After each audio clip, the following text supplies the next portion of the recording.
Hello, all. My name is Natasha Murphy, and I'm Health Policy Director at the Center for American Progress. And I would like to welcome you and thank you for joining us for today's webinar, State Policy Efforts to Enhance Consumer Protections in Healthcare and Improve the Value of Insurance. The second session encaps four-part virtual speaker series on state healthcare affordability. As you know, robust consumer protections are key to ensuring that health insurance is transparent, fair, and provides members with meaningful and usable coverage. The No Surprises Act and CMS's interoperability and patient prior authorization final rule are recent examples of federal policy to strengthen some of those consumer protections and shield Americans from common provider and insurance industry practices that can compromise their access to health care. Today, you'll learn more about state legislative and regulatory efforts that are setting new precedents for protecting consumers and improving healthcare affordability. We've gathered experts and policymakers who have been at the forefront of some of these innovative reforms and initiatives. And today's speakers will share their experiences both developing and implementing state policy to foster more affordable and accessible healthcare systems, including equalizing payment rates across different settings and allowing consumers to apply cash price towards their insurance deductible. Over the next hour, we will hear from Dr. Deirdre Gifford, Executive Director of the Connecticut Office of Health Strategy and Senior Advisor to the Governor for Health and Human Services, and Jonathan Wolfson, who is Chief Legal Officer and Policy Director at the Cicero Institute. Unfortunately, Minnesota State Senator and Assistant Majority Leader Kelly Morrison was unable to join us today. That's just the nature of state legislative sessions. But I do encourage everyone to learn more about her pending legislation that would limit the use of prior authorization for several key services, including mental health and substance use disorder treatment, certain preventive services, as well as generic drugs and biosimilars. But before we get started, there are a few virtual housekeeping items. First, today's session is being recorded, and both the video recording as well as a summative recap will be available on the CAP website soon. And to ensure that our event is accessible for anyone who needs it, closed captioning is available. You can activate this function by clicking on the closed caption button on the bottom of your Zoom screen. And then finally, please use the Q&A feature to submit any questions that you might have for today's panelists. We really want to encourage active discussion among today's attendees, and we look forward to sharing more and learning more from our exceptional panelists. So now I am going to go ahead and turn the virtual mic over to Dr. Gifford so that she can begin her presentation. Dr. Gifford? Thank you, Natasha, very much. Very nice to be here. I appreciate the invitation from the center to talk a little bit about Connecticut's efforts. And very happy to be here with Jonathan and the team from CAP. As you heard, my name is Deirdre Gifford, and I'm the Commissioner of the Connecticut Office of Health Strategy. Next slide. Just a little bit about our office. In Connecticut, we are a small, recently formed office, just begun in 2018. And our legislative charge is to develop a comprehensive healthcare strategy for the state. So nothing big, just develop a comprehensive healthcare strategy, including a coordinated strategy to reduce healthcare costs for the state of Connecticut. Some of our most significant programs at OHS include our healthcare benchmarking initiative. We are one of now 8 states that has in statute a process to set a cost growth benchmark year over year. That is a right now voluntary target for providers and insurers to meet a growth in year over year costs.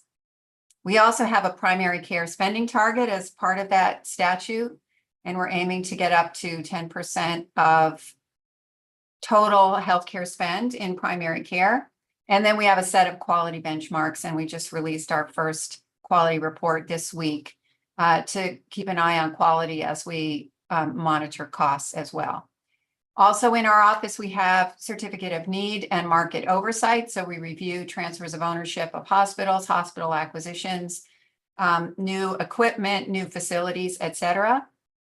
We're responsible for oversight of and planning for health information technology in the state.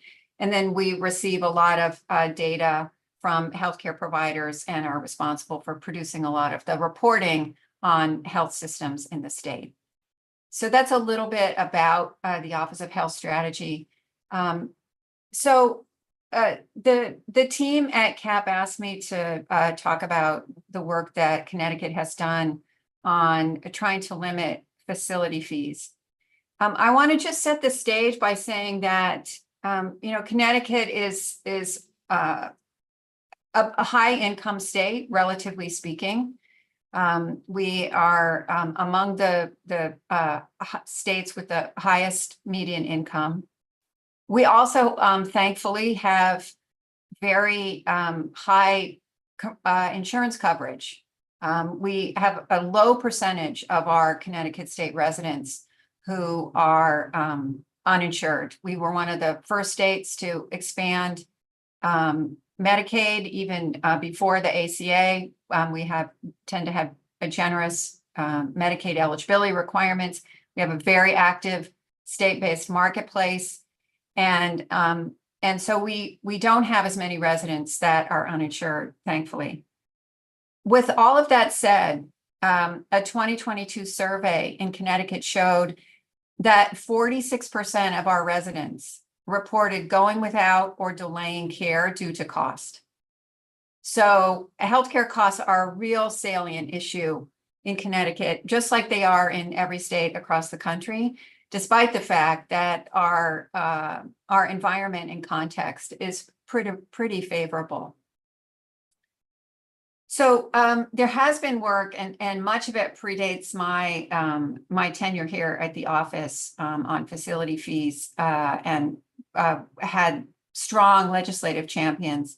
But there has been a focus on facility fees here in Connecticut. For those of you who may not be familiar, a facility fee is defined here. This is our statutory language, but basically it's a fee charged by a hospital or hospital health system for an outpatient hospital service that's intended to compensate the hospital for the operational expenses of operating the hospital itself. And it's separate and distinct from a professional fee. You'll often hear people talk about it as the fee to cover the bricks and mortar part of the hospital. But as we know, as hospitals have acquired practices and other facilities that are off the main hospital campus, not physically located in a hospital building or adjacent to it, some of these hospitals and health systems have added a facility fee to the off-campus charges, raising costs to consumers and employers. And here in Connecticut, we have passed legislation that limits where and for what services facility fees can be charged. So the mandate, there have been a number of laws passed, and I'll just generally refer to them as the facility fee mandate. Basically, it has a few elements to it. One is to monitor trends in hospital and health system facility fees, particularly off-campus facility fees, to limit facility fee charges for outpatient routine visits. Next slide. And it also has a lot of requirements about informing consumers about facility fee charges. So, for example, the law requires that hospital-based off-campus outpatient facilities notify patients when there's a newly acquired practice or facility fee, practice that's going to charge a facility fee. So patients in that facility need to get a written notice that they may be charged a facility fee. It has to be identified as in addition to or separate from the facility fee and any kind of billing or EOB that the patient receives. And also at the facility, and I've seen this myself at my primary care provider's office, provide a notice in a prominently displayed area of the facility that you may be charged a facility fee for receiving care here. And clearly display the signage in marketing and websites that the facility is hospital-based. Next slide. So there's a lot of emphasis in the statute on making sure that there's heightened consumer awareness that these charges may be part of what they receive in their bills.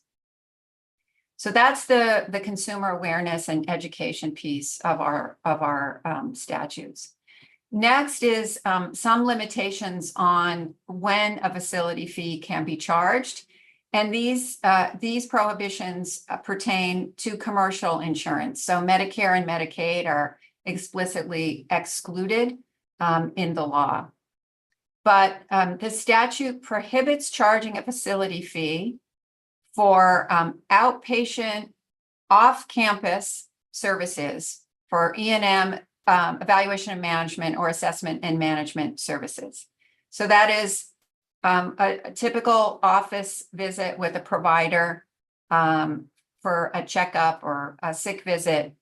The off-campus facility is prohibited from charging a facility fee for those services. There was also a prohibition on facility fee charges associated with telehealth that is expiring next month. And then last legislative session, we passed, these prohibitions were passed in 2019. And last legislative session in 2023, there were some additional prohibitions to extending some of the E&M and A&M to on-campus facility fees as well. Next slide. So through the three parts of the framework: consumer information, prohibiting facility fees under certain circumstances, and then the third piece is reporting. So hospitals are required to report to our office certain information on facility fees that have been charged for outpatient services every year. Next slide.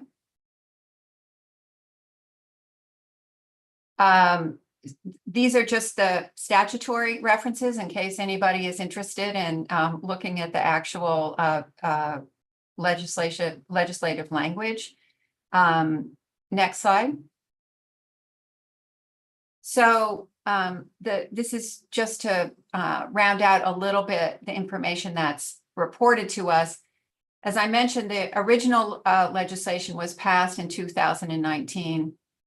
And our office has been working on developing some of the reporting that we can share with the public and with legislators about facility fee charges and revenue. As we began to develop those reports, we found that there was some limitations in the data that we were receiving. It was aggregate. It wasn't called out necessarily by off-campus or on-campus services. So last year in the 2023 legislative session, we got some more detail put into the report so that we can track and monitor facility fee charges and revenue in a little bit more detail.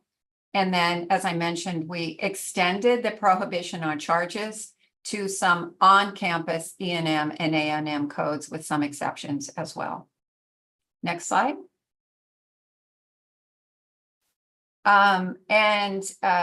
We also improved in the 2023 legislation some of the patient notifications. So the tagline refers to adding some additional non-English information at the bottom of all of the reports, bottom of all of the notices in provider offices.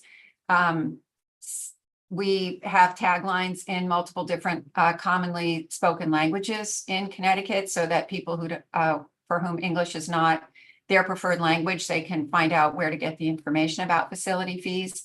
And then also a requirement that a sample billing statement be provided. And then this is just some additional detail about the reporting that's being provided to OHS. Next slide. So I'll end with this data, which is the beginning of some of our reporting. On the left-hand side, you can see these are all off-campus facility fees. You can see the net revenue from facility fees on the left and the number of patient visits associated with an off-campus facility fee on the right. So what's striking to me when I look at these is despite the fact that the initial prohibition on off-campus facility fees was implemented in calendar 2019, we have seen a continued increase in total facility fee off-campus revenue in Connecticut.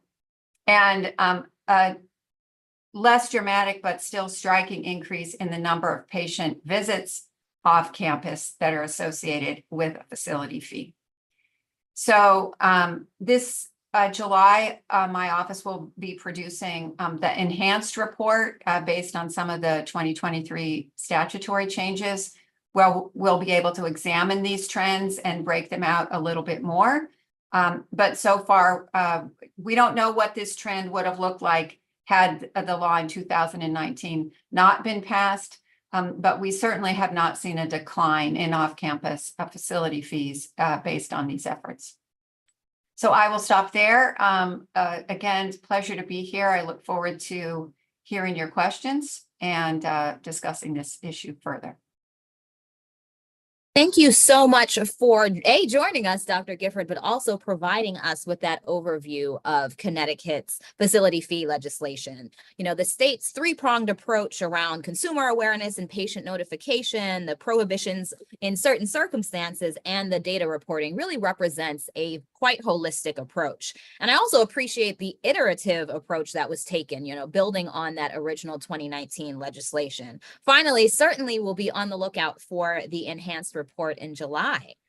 But next, I am glad to welcome Jonathan Wolfson to the virtual stage, and he will be providing us with an overview on the patient right to save work that he's been doing. Jonathan?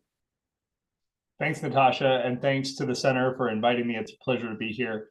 As you mentioned, I work at the Cicero Institute, and we are a state-focused public policy organization that works in a number of states around the country with the goal of trying to bring innovative public policy solutions to the most difficult public policy challenges. And healthcare is one of those areas that obviously poses a lot of challenges. And as Dr. Gifford mentioned, healthcare costs have continued to rise. You know, whether we have put in place various policies at the federal and state level, we've seen healthcare costs going up for folks. And so trying to figure out ways to help the state partners who we have around the country to come up with innovative public policy solutions that will find a way to lower those costs is something we've spent a lot of time thinking about. And so the point of today's talk is talking about ways that you could actually pay your doctor in cash, but finding a way to get your health insurance company to recognize those payments. And so we can go to the next slide. And there's really the three things I want to talk about today are the price variation that exists in the healthcare market, depending on whether you go to a doctor or a hospital and you say, I'm going to pay with cash or I'm going to pay through my insurance. We're going to talk a little bit about some of the laws that have been passed in the last year and a half to provide deductible credit toward your insurance deductible for using cash. And then finally, give you just a brief outline of the patient's right to save policy proposal that we've been putting together here at the Cicero Institute. So let's talk first about the insurance versus cash price variation. You know, one of the themes of insurance companies is that insurance companies have this bargaining power and they can go out and they can negotiate lower prices than we might otherwise be able to pay on the open market. And, you know, you get your statement of benefits, your explanation of benefits that you receive via email or whether you get in the mail after you go to the doctor, and it says, here was the price that you were charged for this item, and then here's the price that we negotiated it down to. Now, there's all sorts of debates about whether or not that original price is anything more than just kind of a legal fiction that is there. And I'm not going to get into that debate, but what I can tell you is that the data indicate that in many cases, if you are telling a doctor's office or a hospital that you would like to pay in cash for your treatments, you're able to get a better price. And there's lots of different data about this that are out there. There have been some interesting studies in health affairs that point out that the cash price is often, even in the same facility for the exact same treatment, somewhere in the neighborhood of about 60% of the time, it's going to be lower than the price that you would pay through your insurance company. At the Cicero Institute, some of my colleagues put together a really interesting study where they reached out to various healthcare providers around Nashville, Tennessee, and sought the price that those providers would charge for a cash pay colonoscopy. And so they took the CPT code, they called them, they got the price quotes from them, and then they compared that to the average price that you would pay if you went through your health insurance. And ultimately, we found that if you went to some of the lower cost providers in and around Nashville, you could save about $1,900. Now, why does this matter? This matters for two reasons. First, most people in America, for most of their treatments in a year, they're not spending any money that's covered by their insurance. They have a health insurance policy that's covering them in catastrophic circumstances, but most people in America have $2,000, $3,000, $4,000 of deductibles that they have to pay before their insurance really kicks in. And so if an individual is able to save $1,000 on one big treatment that they have in a year, that's $1,000 of cash in their own pocket that they're not having to spend. And that matters. But the way the incentives are currently set up in the system is if you do pay that $1,000 in cash, you've made that $1,000 savings and used your cash pay price, that money's not counting toward your deductible. And so if you do get in that car accident, or you do wind up with a chronic condition, or you have some disease that you realize you have later on in the year and you're going to have lots of healthcare expenditures, you still are going to have to spend all that money to get up to your deductible before your insurance really starts to kick in. And so the incentive in the current system is not to go to your doctor and say, hey, I'd like to pay with cash. Your incentive is to say, what does this cost if I run it through my health insurance, and to pay that price? Because the real reason you have health insurance is to try to protect yourself in case of those most catastrophic high expense situations. And you don't want to be in a situation where you haven't hit that deductible if you do run into that situation. And so the incentives in insurance are to go through your insurance, even if that's more expensive. And unfortunately, the insurance companies don't really have an incentive to encourage you to go and find a lower cost option.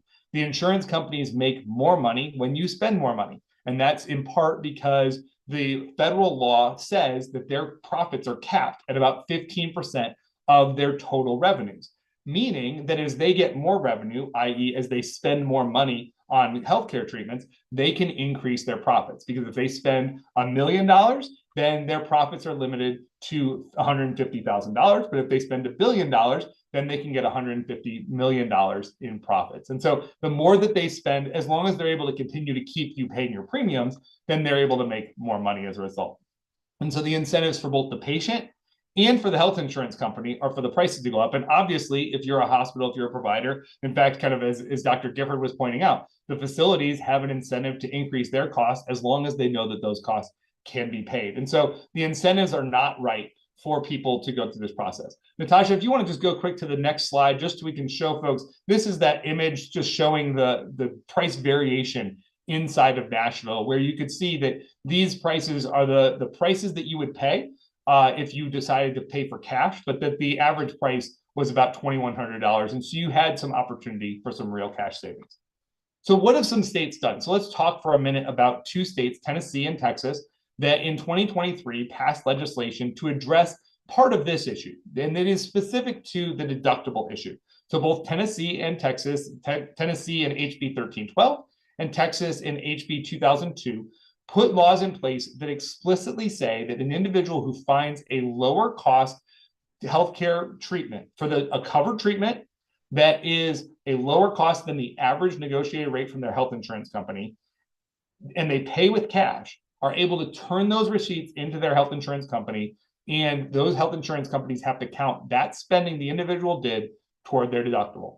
So if we think about that example of the Nashville colonoscopy, if you were an individual, you don't get the credit for the $2,000 that you might have spent if you went through your insurance company and paid the insured price, but you do get the credit for the $1,900 less, the about $500 that you would have spent on the colonoscopy if you went through the cash pay price. And so this allows an individual to negotiate for a lower price with their provider. and ultimately take that lower price and get it counted toward their deductible. So now what's the result? Patients who shop and save, they're able to save for themselves. They're saving money for their health insurance company at the same time, but they don't forfeit that insurance backstop that we were talking about earlier. And that's really important because it no longer incentivizes a patient to look for more expensive care or to be not conscious of the price, but to actually pay attention to the price they're paying. Now, you might ask, why would a doctor be willing to take these lower prices through a cash pay price instead of going through the insurance company for the higher price? The reality is there's a bunch of reasons, but one of the biggest ones is that the amount of time and effort that goes into actually receiving payment from an insurance company costs doctors, costs hospitals, costs other providers a significant amount of money. It's estimated that they spend about 10 to 25% of the money that they charge in just the negotiating the price and whether something's covered and whether or not the code that they chose to use was in fact the code the insurance company wanted them to use. And so all of that administrative work goes into increasing the price of the healthcare. And so doctors like being able to get the money faster, and they like having some certainty of, I set a price of $5,000. I know I'm going to walk away with $5,000 immediately after this treatment. Let's go to the next slide and talk for a couple minutes about what we've talked about here at Cicero Institute about the patient's right to save proposal. And our proposal really focuses on two main points. The first is price transparency universally. We think that it's really important that patients have access to and should know what it's costing them for a treatment. And so we want providers, whether they are hospitals or smaller providers, to be able to say to a patient, if you come in for a knee replacement, it's going to cost you $7,500 all in. And you know that that's what the cash price would be. There's not a question of, I need to find out what your health insurance is. I need to find out what your deductible is. Here's what your cash price would be. And secondly, we think it's important to not only allow people to pay cash, but to reward them for shopping for the best and lowest price services that they can find. And so the way we do that, if we go to the next slide, is to provide deductible credit and shared savings. So below the deductible, similar to the Tennessee and Texas law, we believe it's important to allow an individual who shops and finds a lower cost price than the health insurance company would otherwise be paying for that exact same service for the patient, to allow them to count the lower amount that they pay toward their deductible. Once you reach your deductible, and this is something that states have not yet put in place and we think would really change a lot of the healthcare market, once you've hit your deductible, we think that the health insurance company and the patient should split the cost savings. So let's say you're able to find a $5,000 knee replacement, but the average price that your insurance company is paying for a knee replacement is $25,000. There's $20,000 of savings that you, the patient, have found by shopping. And we think that it would be valuable and a really good incentive system for the patient to get 10 of those $1,000 and the insurance company to keep the other 10. And so I think that that would be a really helpful policy to incentivize patients to go out and shop. And the people who would be most benefited by this, we can go to the next slide, really would be those who are chronically ill. And I'll talk about the other 2 points in a second, but the chronically ill patients who know that they're going to have dialysis, or they're going to have an injection regimen, or people who know every year that no matter what their premium is, no matter what their out-of-pocket maximum is, that they are always going to hit that number. And so they are not price sensitive at all. It would allow them to be price sensitive and to actually reward themselves for shopping and saving money. And so if they're able to find a dialysis treatment for 40% of the cost because they're able to pay cash, those individuals are able to share in those savings. So these provide better incentives and lower costs. Ultimately, patients can save money. This allows the patient to keep their own money in their pocket, especially below their deductible. And on the back end, if they're able to save money, they're able to actually get some of that shared savings back from the health insurance company. And providers can get paid faster, which means that providers can come up with innovative strategies for becoming the doctor of choice or the hospital of choice in a community. It may not always be based on the negotiation with the health insurance company. It might be more based on their price that they're able to put out into the market. And as I said, this really does benefit the chronically ill the most. And so that's the reform procedure that we think really would innovate and change the healthcare system Obviously, at the state level, the only health insurance that states are able to control are the small group and individual market, as well as state employees. States do not have authority over ERISA plans. And so we think that this policy idea would be one that at the federal level could also be adopted, or that businesses could approach their insurance companies and propose as their policies. But we really do think that if states were to implement these policies, they could drive down costs in their states. So I just thank again, Senator and Natasha, for inviting me, and look forward to the conversation. Thank you very, very much, Jonathan. Really appreciate the innovation that your team at Cicero is, kind of instituting. I really appreciate just the opportunity to shift some of these incentives. And so now we can transition into the question and answer session again, since unfortunately Minnesota State Senator Morrison will not be able to join us today. But based on the and Dr. Gifford, we've gotten quite a few questions in the chat. And so one of the things that has come up from quite a few of our attendees, are you all tracking similar legislation in other states? So Jonathan, I know you mentioned, Texas and Tennessee have adopted the broader proposal around, applying cash prices to deductible. But are you starting to see momentum pick up in other jurisdictions? Yeah, that's a great question. So Arizona this past session passed a bill which was permissive of the patient's right to save proposal. And so there have been some insurance companies that said they didn't believe they had authority to write these kinds of policies. And so now in Arizona, there's a clear legislative law that explicitly says you are permitted to write these kinds of policies if your customers request them. And so that has happened. In Florida, there is a small incentive program that does exist for shopping. It is capped at how much you can get as a benefit. So there are a handful of states that are thinking about it. A similar bill to this one moved through the Iowa legislature. I believe it passed the Senate, but it did not pass both houses. And so there have been a handful of states that have thought about doing similar things. And I think that this is one of those policies that as states keep looking for solutions to reduce their costs or to reduce the cost of the businesses in their communities, this is a policy that they'll continue to think about. And then Dr. Gifford, given the fact that, Connecticut is a bit of a leader in this space, particularly as it relates to facility fees, have you had the opportunity to share some of your lessons learned and some early best practices with any of your sister states? Thanks, Natasha. Yes, so I mentioned at the beginning of my presentation that our office has something called the Healthcare Benchmark Initiative under us. And we are one of 8 states that now have legislation that's been enacted to set these healthcare benchmarks. And thanks to Milbank Memorial Fund and Peterson and NASHP and a number of other national organizations, they have really been bringing these states together to learn from one another, to share their strategies, share best practices, et cetera. There's some momentum on the benchmarking initiative, which at its core is really about transparency. Jonathan mentioned the benefit of price transparency to patients who are shopping. For us, the benchmarking initiative has really just been an opportunity to gather data about what's driving our costs, why they're increasing, what are the main components of healthcare costs.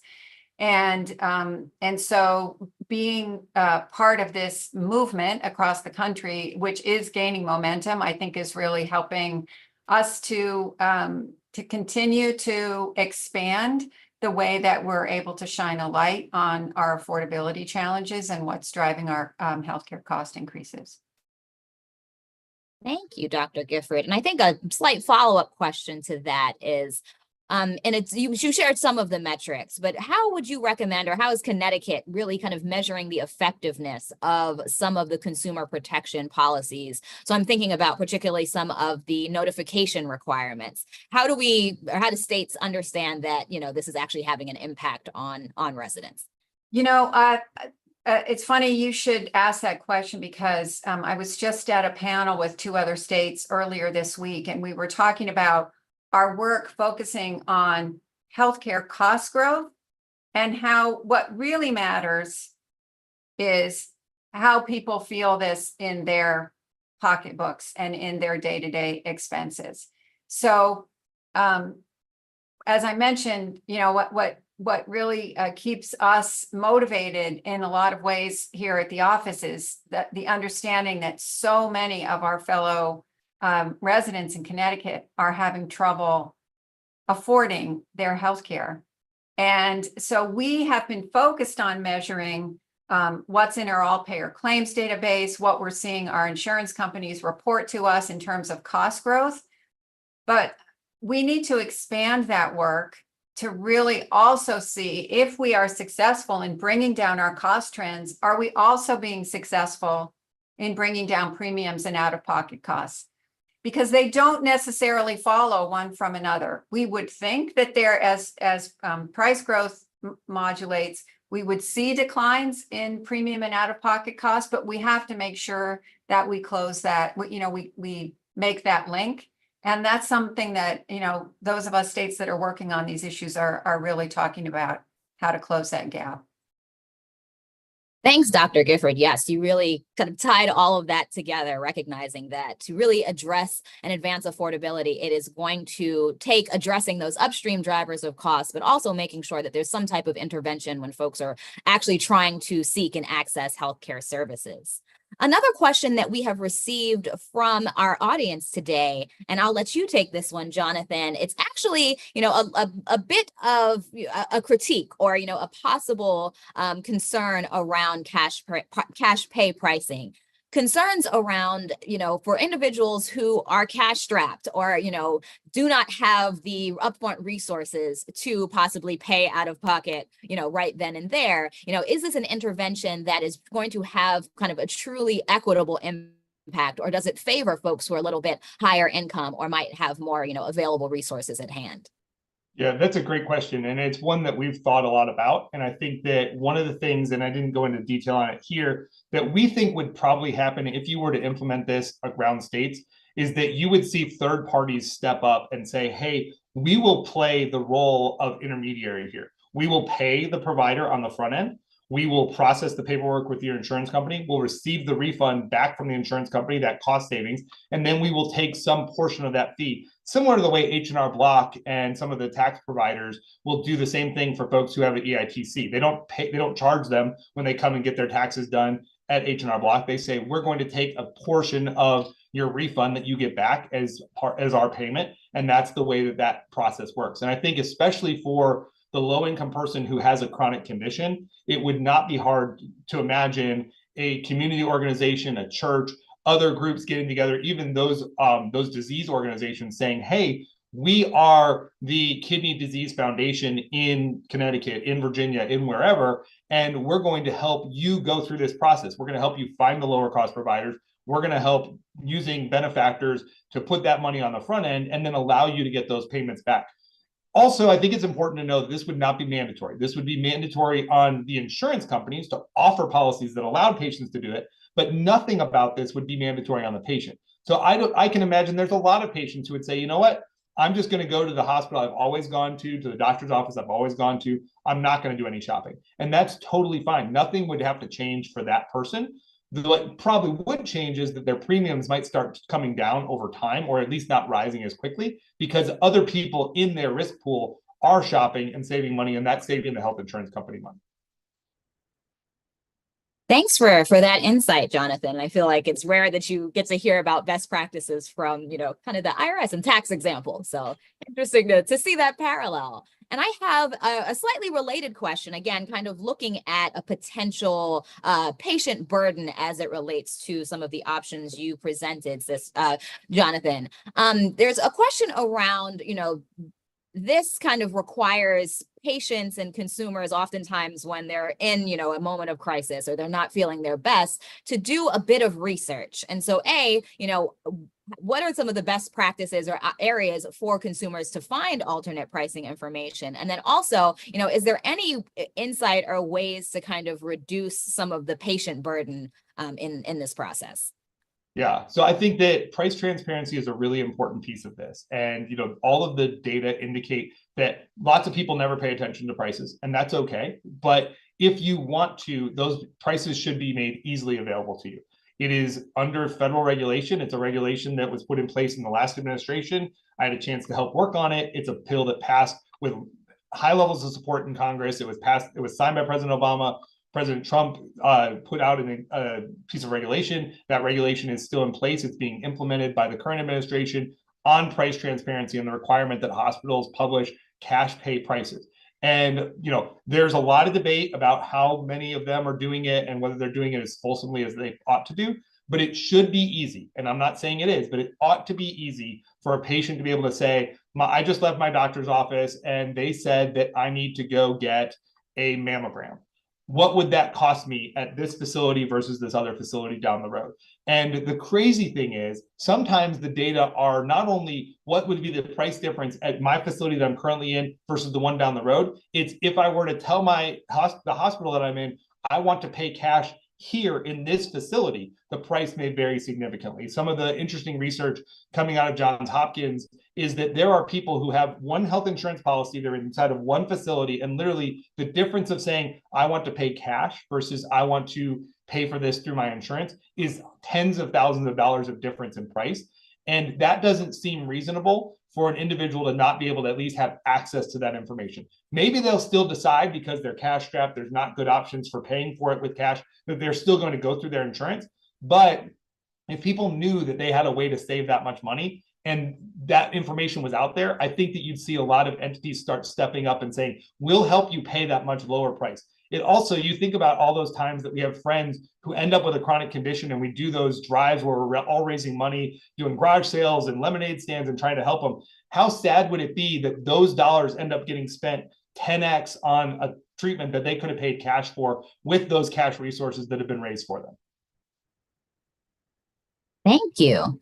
Shifting gears slightly, and I'll turn to Dr. Gifford for this question, recognizing that Connecticut has a bit of experience in this area since 2019. Can you speak briefly to how you have been able to navigate possible, industry opposition to particularly the prohibitions that you've placed on facility fees in those certain circumstances that you outlined? So I think that might be valuable for some of our advocates that are on the line.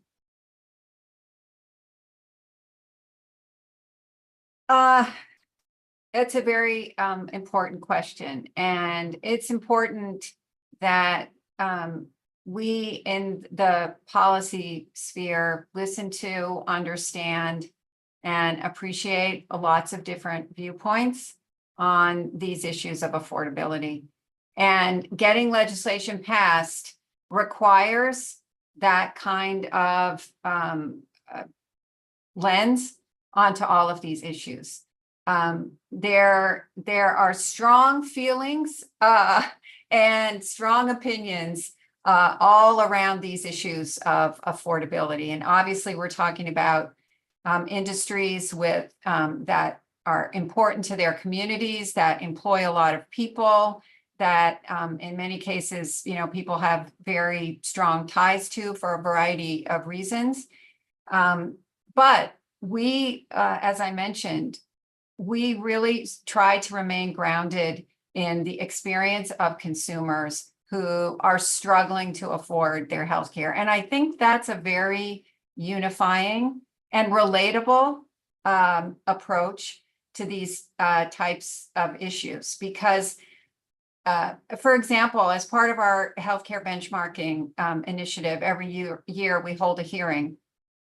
And we were very fortunate to have a consumer come to our hearing last year who talked about she had good health insurance and she had good income in her family.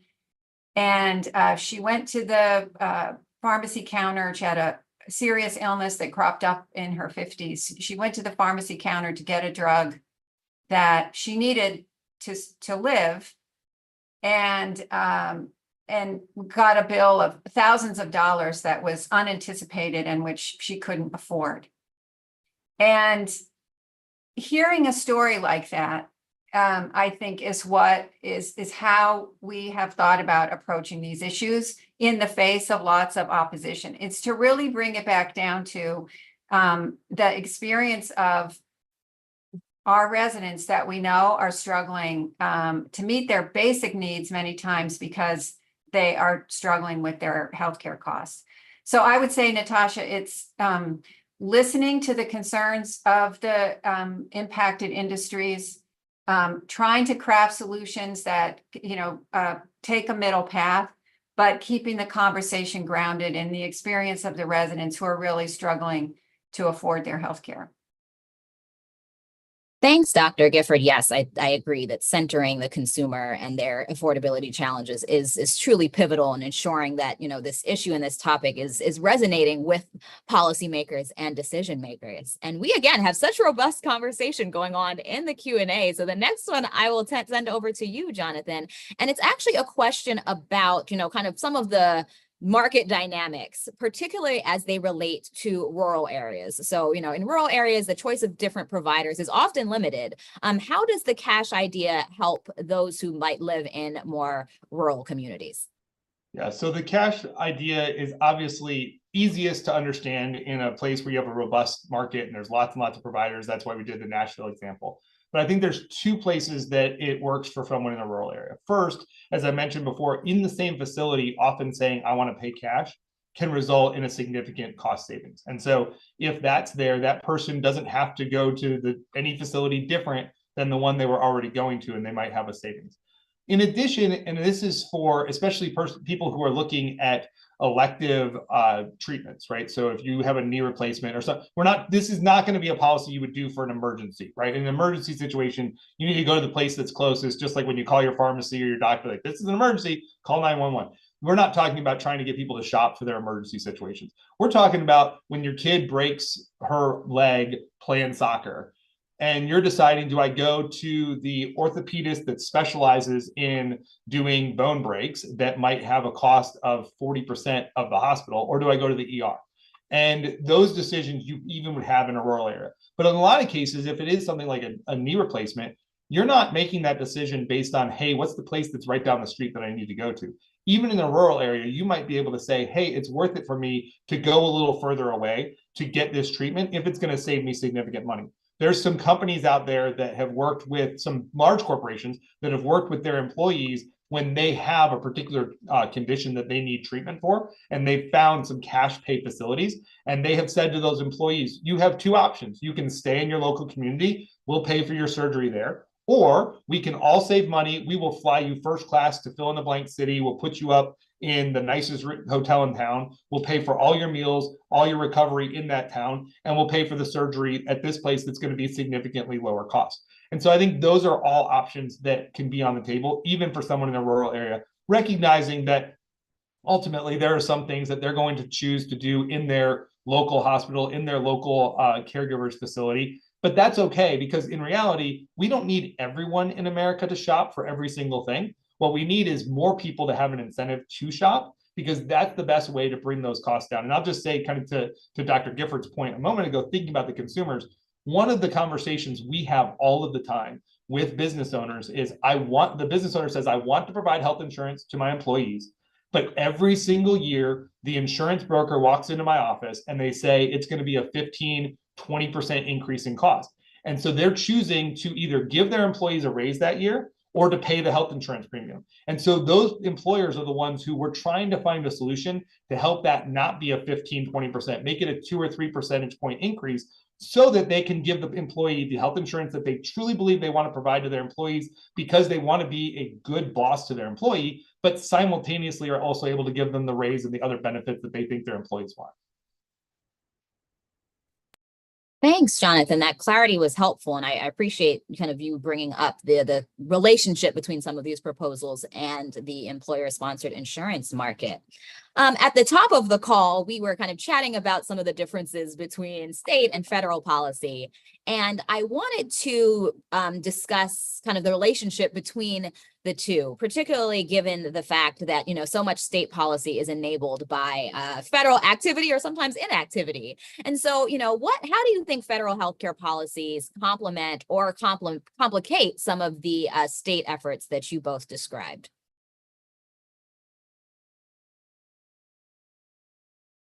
And I'll let whoever wants to jump in on that one first. I'm happy to start. Well, I would say that federal partnership on all of these issues is essential. And, states can and are taking leadership roles in healthcare affordability and in some of the innovations that you've heard from Jonathan, et cetera. And states are taking the lead in a lot of ways. But many times we get to a point where we say we really need our federal partners on board in order for this to have the full effect. So I would say that we also look to particularly the federal healthcare programs to model and show leadership on these issues. So we look to CMMI demonstrations, we look to Medicare payment policy, we look to Medicaid and CHIP payment and innovation policies. We look to SAMHSA and HRSA for ways to address behavioral health in underserved areas. So leadership and innovation at the federal level are really important. A partnership with states is essential, and dialogue is really important so that federal officials understand the experience of states and where we're bumping up into federal challenges in our work on affordability. All of those things are really important. States can and are leading, but we can't do it on our own completely. Yeah, and I echo Dr. Gifford's sentiment. I think that it's important for all of us to recognize, and this can be one of those hard pieces, that states have certain authorities and the feds have certain authorities, right? So I mentioned ERISA earlier. The federal government regulates all large employer health insurance plans. So no matter what Dr. Gifford wants to do in her state, Connecticut can't tell Walmart what they can and can't cover in their health insurance plans. And there's some good policy reasons for that. I'm not saying that that's a bad law. I think that there's some really important reasons that as a country, we decided to have ERISA and to do that. But it's important to recognize that states have limited power over certain portions of their healthcare market. And similarly, the feds have limited control over certain portions of the healthcare market.